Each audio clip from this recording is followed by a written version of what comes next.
বন্ধু বান্ধৱীসকল, আজিৰ টপিকটো অলপ বেলেগ ধৰণৰ হ'ব গৈ আছে, গতিকে ভিডিঅ'টো স্কিপ নকৰাকৈ কথাখিনি মনোযোগেৰে শুনক আৰু আপোনালোকৰ অনুভৱ কমেণ্ট কৰি জনাওক।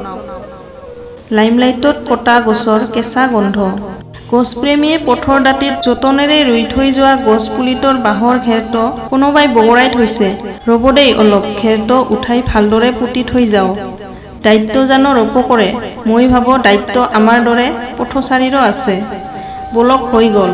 এতিয়া আপোনাক নিৰ্মাণত 4 লেনযুক্ত ঘাইপথটি দেখুৱাওঁ। দেখিছেনে কিদৰে বয়সে গৰকা পথৰ সুস্থক হৈ থকা চাহ গছবোৰ জেচিবিৰে উভালি পেলোৱা হৈছে। বতাহত পাইছেনে কটা গছৰ কেঁচা কেঁচা গোন্ধ? ধূলি উৰুৱাই বাগৰি পৰা গছৰ বিকট কৰুণ শব্দ। এইলৈ সম্প্ৰতি প্ৰতিবাদ মুখৰ। কিন্তু দুখৰ বিষয় এয়ে যে আমি পথ বিচাৰো, অক্ষত হৈৰক গছবোৰ তাকো বিচাৰো, অথচ সমাধানৰ পথ কি হ'ব? কাৰোৱে মুখত দেখো উচ্চাৰণ হোৱা এবাৰো নুশুনো। সময় একে নাথাকে, সময়ে সলনি কৰে পৰিৱেশ। বৰ্ধিত যান বাহন, পথ দুৰ্ঘটনা, বৰ্ধিত জনসংখ্যা, সেয়ে চাগে পথৰ যাত্ৰা সুচল কৰিবলৈ 4 লেনযুক্ত এই পথৰ ব্যৱস্থা। জানো দীৰ্ঘ অপেক্ষা হ'লেও পথৰ দুকাষে পুনৰ বৃক্ষৰোপণ হ'ব। ৰোপণ কৰিবই লাগিব, তাৰ সংৰক্ষণো লাগিব।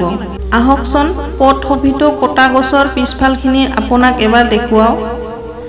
জানেনে এই যে আপুনি খেতি পথাৰবোৰ দেখিছে, ইয়াতো এদিন গছবোৰ থিয় হৈ আছিল। নাজানো থিয় হৈ থকা সেই গছবোৰ কোনে কাটিলে, গছ কাটি খেতি পথাৰ কৰিলে। এদিন কথা প্ৰসংগত এজনক কৈছিলো, পথৰ দুকাষৰ গছখিনিতেই গছপ্ৰেম নাথাকে।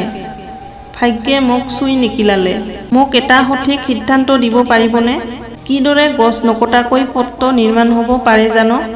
পথ শূন্যত বনাব নোৱাৰি। শুনা নাই? শুনিছো পশ্চিমীয়া দেশত হেনো গছৰ বয়স নিৰ্ধাৰণ কৰি কেতিয়াবা কাচিৎ 2-এডাল এঠাইৰ পৰা উভালি আন এঠাইত ৰোপণ কৰে। কিন্তু দেখিছেনে কিদৰে বয়সে গৰকা পথৰ সৌষ্ঠৱ চাহ গছবোৰ জেচিবিৰে উভালি পেলোৱা হৈছে। বতাহত পাইছেনে কটা গছৰ কেঁচা কেঁচা গোন্ধ?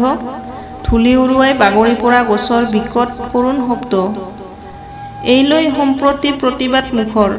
কিন্তু দুখৰ বিষয় এয়ে যে আমি পথ বিচাৰো, অক্ষত হৈৰক গছবোৰ তাকো বিচাৰো, অথচ সমাধানৰ পথ কাৰোৱে মুখত দেখো উচ্চাৰণ হোৱা এবাৰো নুশুনো। আজিলৈ ইমানেই। বন্ধু বান্ধৱীসকল, আপোনালোকৰ অনুভৱ কেনেকুৱা জনাবচোন। আৰু বন্ধু বান্ধৱীসকল, মোৰ ভিডিঅ'বিলাক চাই যদি আপোনালোকৰ ভাল লাগে, তেতিয়াহ'লে মোৰ চেনেলটো ছাবস্ক্ৰাইব কৰিবলৈ নাপাহৰিব। লগতে লাইক, শ্বেয়াৰ আৰু কমেণ্টো কৰিব।